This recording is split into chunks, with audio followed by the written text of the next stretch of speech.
That's what we try to work at here, understanding each other's reality and pushing it a step further. I heard this from a Jew in Israel. One Jew was talking to another, and he said, "Do you understand? Do you love me?" And his friend Irv, he said, "Yeah, you know I love you." He said, "Do you know my suffering?" And Irv said, "No, I don't know your suffering." So how can you say you love me? So understanding the reality of the other and then understanding the suffering of the other is what we try to work real hard at doing with our kids, because they come from all different ethnic backgrounds, different parts of the world. And I just think it's really important to do that. Everyone, welcome to another episode of The Business of Education. My name is Kyle Walgren, and today our guest is a gentleman by the name of Father Leahy. He is the headmaster of St.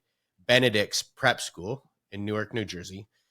The monks of Newark Abbey took the monumental task of reopening St. Benedict's in 1973. The school had just closed due to some racial tension in Newark. With only 89 students and 14 facility members, he has rebuilt the school into a thriving community of over 900 students. What is so great about this task, you ask? This is a school that is operated based off of how the students believe it should be ran. A totally different model behind any other school that I've heard of. And the gentleman that led this is with us today. Father Leahy, thank you for joining us. I'm happy to be here. So what I just said is in 1972, you took the task of reopening a school that had recently been shut down. What motivated you then to jump in and try and do this huge feat? And let me start there first. Okay. So the school was created in 1868. Okay. Essentially to deal with the influx of German immigrants from Bavaria to this country. And the monks here in the monastery, the monastery itself was founded from St. Vincent Arch Abbey out in Latrobe, Pennsylvania, which came from a monastery in eastern Bavaria near the Czech border called Metten. The Abbey of Metten has been in existence since the year 770. So the Benedictine monks have been hanging around for some time. And our school went through all the transitions that the city went through. So it was German, then it became German and Irish, then it became German, Irish, and Italian. And in the late 1960s, with all of the, probably long before you were born, all of the upheaval in the country, you had Dr. King and the awakening of the African-American community to its roots in West Africa, as well as Vietnam boiling over. The country was really at a seething level over all kinds of issues. And as our school began to become more and more African Americans, because it was only African Americans in any number that were here, right? Because the West African immigration that we've experienced and the Latin American immigration didn't happen until the early 80s with West Africa, and then the later 80s with Latin America. So people, black people were all African American or Puerto Rican, because the Puerto Ricans are citizens. So in great numbers.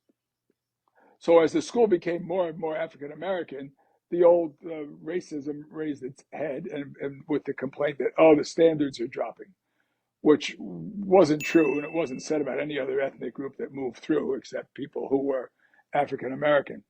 I was a student here myself from 1959 to 1963, and there were some rough kids here, mostly Italians and Irish. So as the school became more and more black kids, it eventually, people began to say, well, I'm not sure it's the same school, and all kinds of complaints, and the school closes in 1972. 14 members of our monastery left and went to another monastery. So we were left with 14 less monks and no common work. It's impossible for us to kind of exist without a common work, because we pray several times together during the day. And if we're all spread out all over the place doing works in different places, it's hard to do that. Right. So we decided we were going to start an educational venture, but we didn't call it St. Benedict's Prep. That's just an indication of racism, how racism works in the country. Because we're staying here, we're in Newark, we're about 18 to 20 people, 18 to 20 men living the monastic life, but we didn't name it St. Benedict's Prep. Why? It's a question that everybody has to ask themselves. Didn't we think that the African Americans were good enough to continue the tradition of St. Benedict's Prep? Whatever it was. But we didn't call it St. Benedict's Prep. And about 18 months into the project of opening this educational venture, Carl Lamb Sr., who was the father of a student, his son Carl was in the class of 1978, said to me, "Hey, Father Ed, how come it was good enough to be St. Benedict's Prep when it was all of you," meaning white, Mm-hmm. and then now that it's all of us, it can't be St. Benedict's Prep. So the answer to your question is actually I had very little to do with reopening St. Benedict's Prep. Carl Lamb reopened St. Benedict's Prep with that question. Because when he asked me, I looked at him and I said, "Mr. Lamb, I think you just reopened St. Benedict's Prep." And what we learned from that was what they say in self-help groups, right? Alcoholics Anonymous, Narcotics Anonymous, is to take the cotton out of your ears and stick it in your mouth, which is a kind of a nicer way of saying shut up and listen. And we just learned to listen to folks. And they taught us and loved us into a different way of existing and showed us how we might be best able to accompany them. And that's what we've been doing for the last 52 years. I love that. I've been recently I was hit with a question similar, not exactly, but similar. I own a education software company that teaches kids how to read. And our primary focus is teaching read. And I do this podcast so I can learn more about education because I didn't come from education. I reach out to leaders like yourself to help me understand all the problems that are with education so I can try and help figure out ways to solve them. And we're focused on literacy. But early on when I was deploying the technology into New York, which is one of our biggest customers, I was asked, how is White Kyle going to service inner city New York? And it hit me like a ton of bricks. When you were first, hit with that question, what was your feelings? What was your response? I don't have a racist bone in my body. So for me, it just like hit me hard. But, I'm assuming it's the same for you. I looked at was him. that? I looked at him and I realized at that moment, I didn't have a reasonable answer for him. In other words, and it made me realize that why did I allow all of this discussion that we had of not calling it St. Benedict's Prep? Why did I allow that to take place? Why didn't I say, yeah, that's a bad idea? Or why didn't I ask somebody like Carl Lamb, what do you think? But I didn't.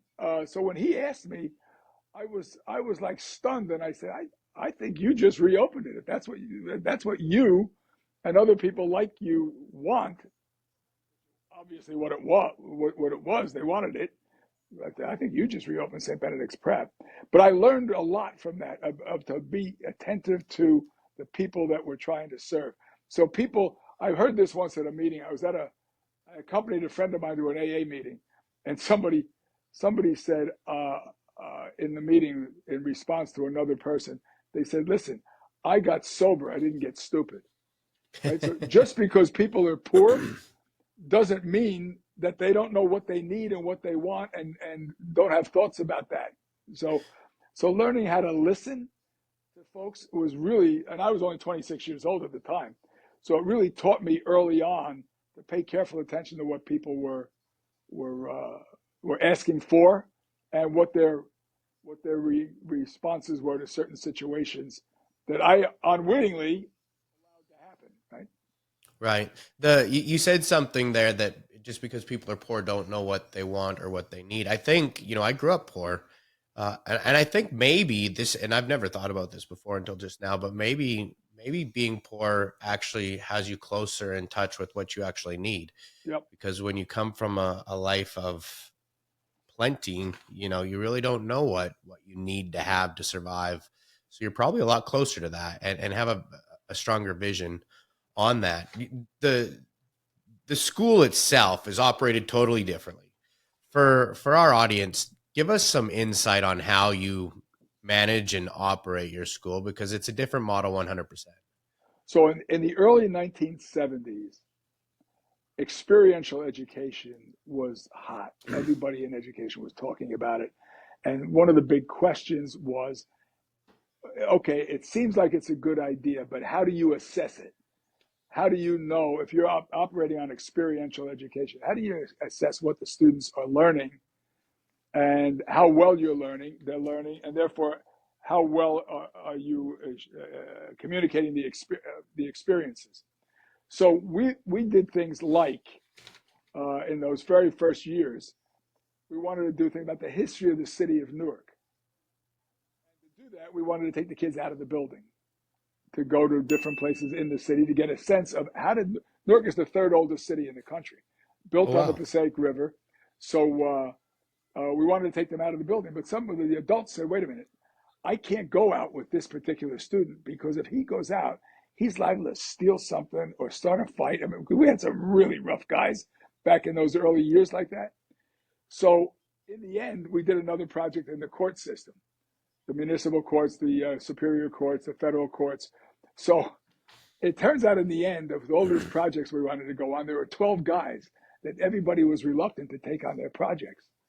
So I looked at my classmate, Father Philip, both of us 26, right? And so what are we going to do? I said, let's take them out in the woods. So we wind up taking these kids out on the Appalachian Trail. I lived in New Jersey all my life. I didn't even know where the Appalachian Trail was. We had to go figure out where it was, right? So 14 of us went out on the trail, and it's a miracle that we all came back. I mean, it was unbelievable. It was like a forced march for 5 days while everybody else was doing these projects. We did the same thing the next year, but we made it more voluntary so kids could sign up to do it. And then a guy showed up and wanted to join the monastery who was an alumnus of our school, who had graduated from Notre Dame with a degree in physics. He was studying for a PhD in physics at Columbia University in New York. And but he wanted to enter the monastery. So he gave up the PhD, took the master's degree, and came with us. He was a genius, and he was a former Boy Scout and a Scout Master, so he led a troop. And he saw the backpack project, and he took the kids, and I couldn't have done this in a million years. I would never have thought of this, right? He takes the kids and he puts them in groups of 8. He has a leader for each one of the groups of 8 who wears a different color hat, so it's obvious that he was the leader. Then he took the groups and put them together and made a company out of it, just like the military, and there was a leader to the company. These are all students. A leader of the company. I looked at him and I said, number one, why the hell didn't I think of that? And number two, can we run the school that way? He said, sure, if you want to. I said, show me how. So he created this group system that we use, just like the British house system, that has leaders of groups, then leaders of groups that are grouped together. They make a section, so leaders of a section. And then there's somebody, just like the Boy Scouts has a patrol leader, a senior patrol leader. It's the same thing. So we have a senior group leader who's responsible for the operation of the school day by day. And they make the decisions on the operation of the day. They change the school schedule if we have to do that.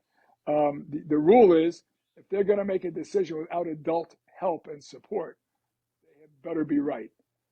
Because if they make a major mistake, parents aren't going to come off after the 17 or 18-year-old senior group leader. They're going to come after me. Right. So if I and we get a chance to participate, you better knock it out of the park or we're going to have huge problems. And we've run it that way for 50 years. And we've had some huge battles with the senior group leader, because you have to remember all the time, since you're doing literacy, right? You have to remember that the people you're dealing with are mentally impaired. Parents forget that all the time. I have to remind our parents all the time. Remember, you're dealing with a mentally impaired human being because his brain isn't fully developed yet. Right. Right. So you have to wait until 25 or something before their brains are fully developed. And so therefore they make decisions that you would never think about making. Well, if it involves the everyday operation of the school, it creates arguments. And I hope that most of the time I can win the argument. There have been some close calls, but most of the time I have, and got the kids to to listen. Did you ever think of this? Did you consider that? Who are you going to be prepared to deal with the parents when the parents come in complaining? And it gets them to rethink things, and they talk to each other, and it's worked out for 50 years. But they have real responsibility now, since we've had girls break into the place, uninvited, by the way. We have, so you duplicate the structure. So there's a senior group leader for the girls division as well, and they have to work together with each other. And since we've had the girls division and the boys division, we have a middle division, the 7th and 8th grade, and an elementary division from K to 6, all of which have leaders. So we decided we would create the office of chief of staff, who would work for the senior group leaders to make sure they coordinate with all the other leaders in the place to make sure we keep everybody on the same page. So but it works. Over your time there, what was something that your student leader population came to you with and said, this is what we're going to do, and you thought there was no way in hell it was going to work, and it turned out to be an amazing thing? Has there been anything like that? Oh, yeah. There's a couple things that happen. Remember, the mantra is don't do for kids what kids could do for themselves. Okay. So after George Floyd in Minneapolis, somebody said to us, why don't we try to do something with the police, to put the police together with the kids? So we knew somebody who was a consultant who works with us, and we created a relationship with the New Jersey State Police, where 15 state troopers from New Jersey come in here more or less every month, every other month, to do an adversity challenge with our students. And it's pretty rigorous. It goes on all day, where we pair a trooper up with a student, and they do challenges in our pool, in our weight room, in our wrestling room. It's really, really rigorous. And but the idea for that came from adults. I was talking about how the structure of the school got created through the backpack project and Father Mark putting it together, and the state police. So one of the projects we do now is with this relationship we have with the New Jersey State Police, and it meets more or less every 6 or 7 weeks. We're doing one of these evolutions with a group of 15 state troopers. Well, we were at one of the evolutions, and all of a sudden, out of nowhere, comes the idea from the kids. They challenged the troopers to a basketball game. Now, the New Jersey State Police is probably the premier state police force in the country. They look like they're carved out of blocks of wood. They're huge men and women in super shape. So the kids came up with this idea for the basketball game, and the troopers did it. So for the last 3 years, I guess now, around Christmas time, our guys played the troopers. Well, the girls decided, well, you couldn't have the guys play the troopers without having the girls create something. So they have a volleyball game with the women troopers. All came out of kids. Then,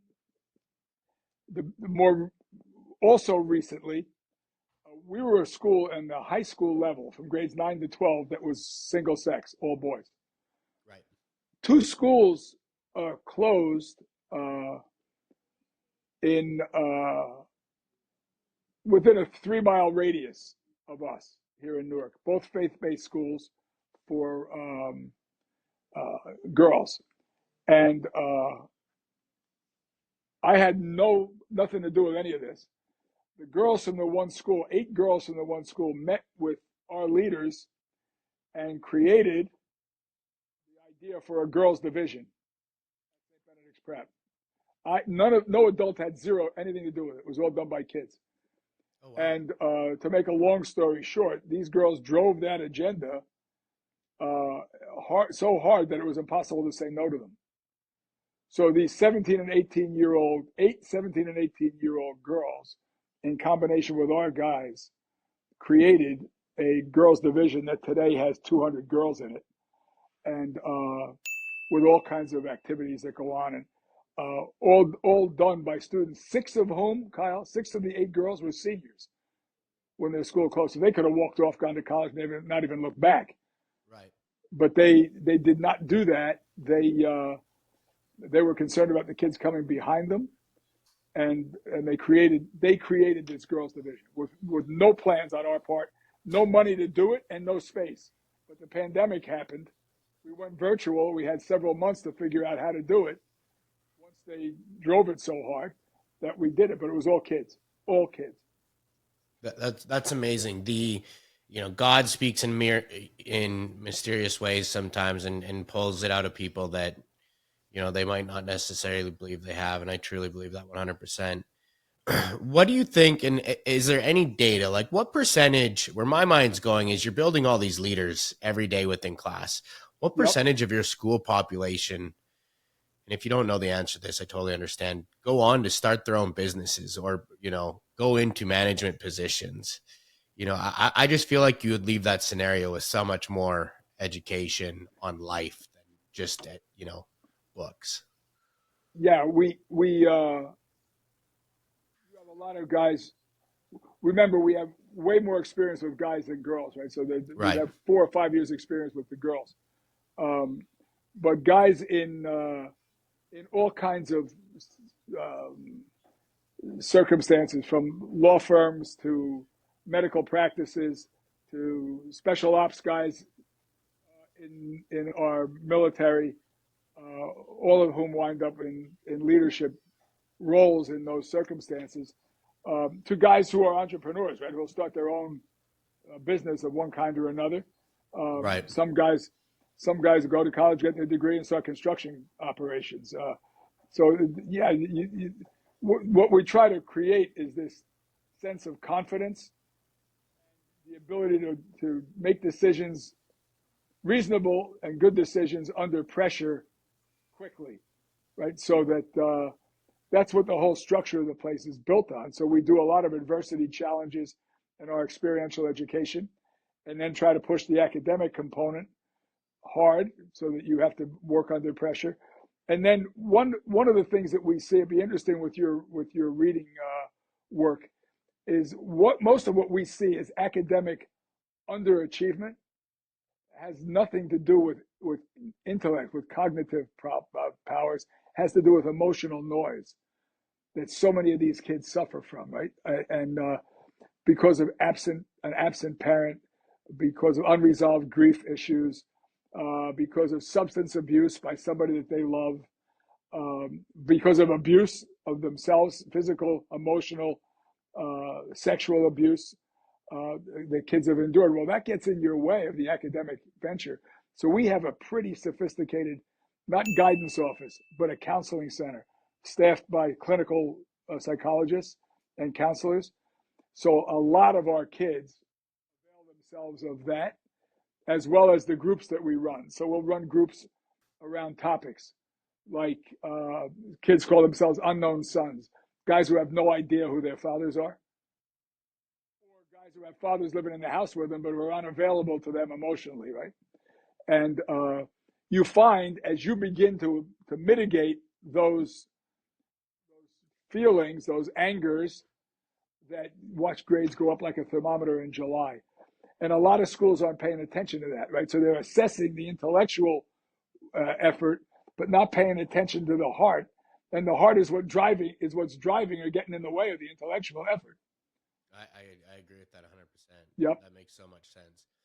That was kind of what led me into my journey. I grew up in some similar scenarios. Grew up, like I said early on, really poor single family household. Yep. Education wasn't my thing, and it wasn't until I became a father that I wanted to even do this. I had 4 kids during COVID that I was not, or I guess 3 at that time. We had 1 after COVID. But 4 kids that I wasn't going to let go down the same path Yep.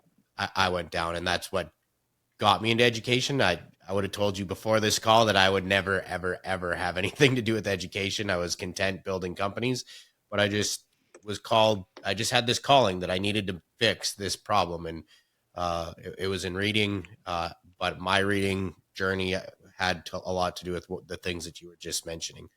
Yeah. I like to keep these short because I understand everybody's time, and with the technical difficulties we had, I always ask a question, and I've been thinking about this 100 ways to ask it with you, because your guys' scenario is a little bit different. We always talk to education technology companies to see how they're growing and scaling, and IT departments within districts. You're totally different. But how has your network helped you expand and grow St. Benedict's, and how do you leverage that, especially, around your community, to really help bring value to So what you're it's a doing? good question. So we appeared in 2016 on 60 Minutes. Mm-hmm. And as a result of that, we've gotten calls from all over the country. So we actually started an institute named after Father Mark, who was the genius who created the group system and the student leadership.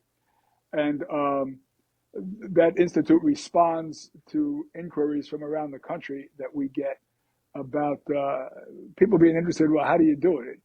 Because a lot of times they think it's like rocket science, and it's not, right? It's just putting in the hands of kids responsibility that kids are capable of dealing with. And so we've had schools from all over the country in here. That's the best way to do it. Come in and interact with the kids. I'll give you a great example. We have the best high school soccer team in the program in the country, and have for the last several years. We've had people that played in World Cups. We had the most recently fired coach of the U.S. national team in soccer Oh, was wow. one of our guys. So, but we were playing because lots of our kids are Latin Americans. Their families are more or less recent immigrants, so kids may be first generation, and so you get some ugliness in some schools, right? In the way they cheer, the things they say, because they think all these kids are recent immigrants, that you'll work for me someday. You hear these chants. It's unbelievable.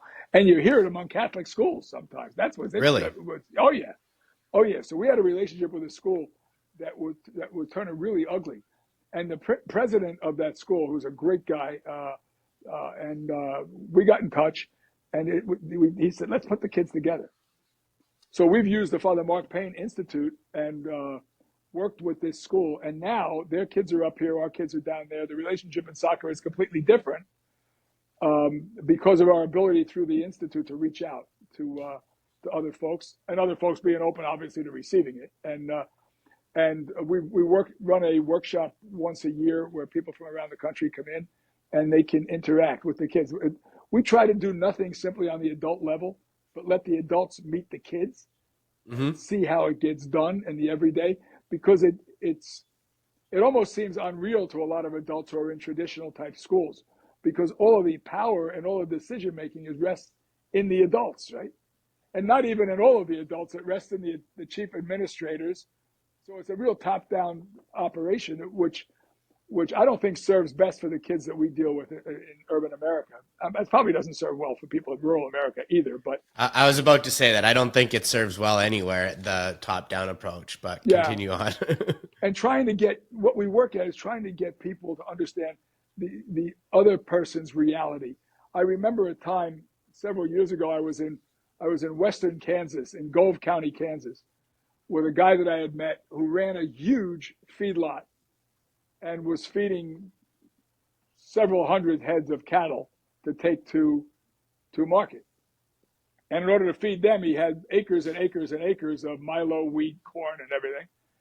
And so I was out there with him. He taught me how to disc a field, how to drill wheat, all kinds of things, none of which I knew anything about. But he was going into town, which he did maybe once a month because his spread was so far out of town. And he said, Mm-hmm. you want to come with me? I said, yeah, we go into town. You might appreciate this. I don't know what circumstance you grew up in terms of rural or urban America, but they go into town and the men met each other. They said good morning early in the morning. And the first question they asked was, what about moisture? I'm looking like, moisture? What are you talking about? Did you get any moisture on the ground last night? And I'm saying to myself, these guys are counting. The first thing they're talking about is moisture. The minute it begins to mist in New York and Newark, it's a lousy day. But it's not a lousy day in Gove County, Kansas, right? So Right. trying to understand the reality of somebody else is what we can't do in the country right now. And that's what we try to work at here, understanding each other's reality and pushing it a step further.